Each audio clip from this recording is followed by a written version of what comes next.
Chapter 4 Life Writing. Stories, Connor thought with a dread as he walked home. It was after school and he'd made his escape.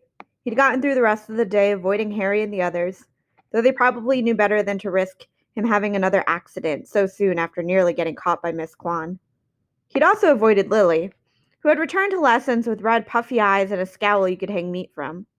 When the final bell rang, Connor had rushed out fast, feeling the burden of school and of Harry and of Lily drop from his shoulders as he put one street and then another between himself and all of that. Stories, he thought again. Your stories, Mrs. Marle had said in their English lesson. Don't think you haven't lived long enough to have a story to tell. Life writing, she'd called it, an assignment for them to write about themselves, their family tree, where they'd lived, holiday trips, and happy memories. Important things that had happened. Connor shifted his rucksack on his shoulder. He could think of a couple of important things that had happened. Nothing he wanted to write about, though. His father leaving, the cat wandering off one day and never coming back, the afternoon when his mother said they needed to have a little talk. He frowned and kept walking.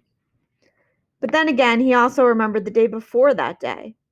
His mom had taken him to his favorite Indian restaurant and let him order as much vindaloo as he wanted. Then she laughed and said, "Why the hell not?" and ordered plates of it for herself, too. They'd started farting before they even got back in the car. On the drive home, they could hardly talk from laughing and farting so hard. Connor smiled just thinking about it, because it hadn't been a drive home.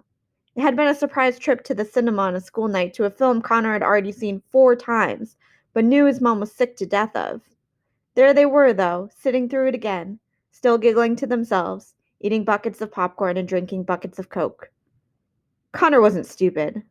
When they'd had the little talk the next day, he knew what his mom had done and why she'd done it. But that didn't take away from how much fun that night had been. How hard they'd laughed. How anything had seemed possible. How anything good could have happened to them right then and there, and they wouldn't have been surprised.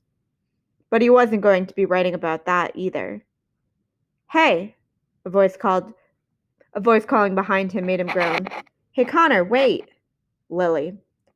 "Hey," she said, catching up with him and planting herself right in his way so he had to stop or run into her. She was out of breath, but her face was still furious. "Why did you do that today?" she said. "Leave me alone," Connor said, pushing past her. "Why didn't you tell Miss Kwan what really happened?" Lily persisted, following him. "Why did you let me get into trouble? Why did you butt in when it was none of your business?" "I was trying to help you." "I don't need your help," Connor said. "I was doing fine on my own." "You were not," Lily said. "You were bleeding." "It's none of your business," Connor snapped again and picked up his pace. "I've got detention all week," Lily complained, "and a note home to my parents. That's not my problem. But it's your fault." Connor stopped suddenly and turned to her. He looked so angry she stepped back, startled, almost like she was afraid. "It's your fault," he said. "It's all your fault." He stormed off back down the pavement. "We used to be friends," Lily called after him. "Used to be," Connor said without turning around. He'd known Lily forever, or for as long as he could remember, which was basically the same thing. Their moms were friends from before Connor and Lily were born, and Lily had been like a sister who lived in another house, especially when one mom or the other would babysit. He and Lily had only been friends, though, none of the romantic stuff they got teased for sometimes at school. In a way, it was hard for Connor to even look at Lily as a girl, at least not in the same way as the other girls at school. How could you when you'd both played sheep in the same nativity play at aged 5? When you knew how much she used to pick her nose? When she knew how long you needed a nightlight after your father moved out?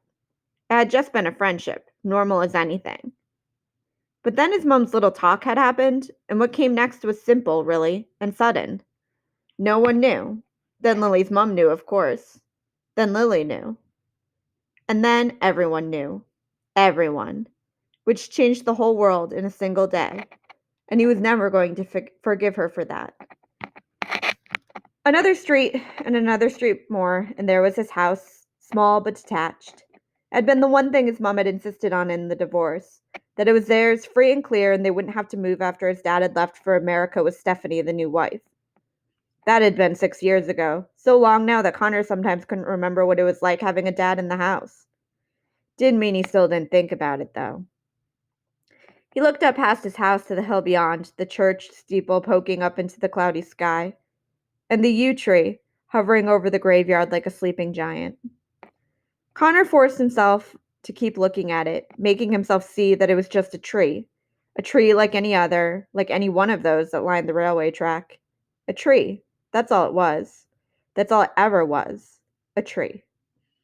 A tree that, as he watched, reared up a giant face to look at him in the sunlight, its arms reaching out, its voice saying, "Connor." He stepped back so fast he nearly fell into the street, catching himself on the hood of a parked car. When he looked back up, it was just a tree again.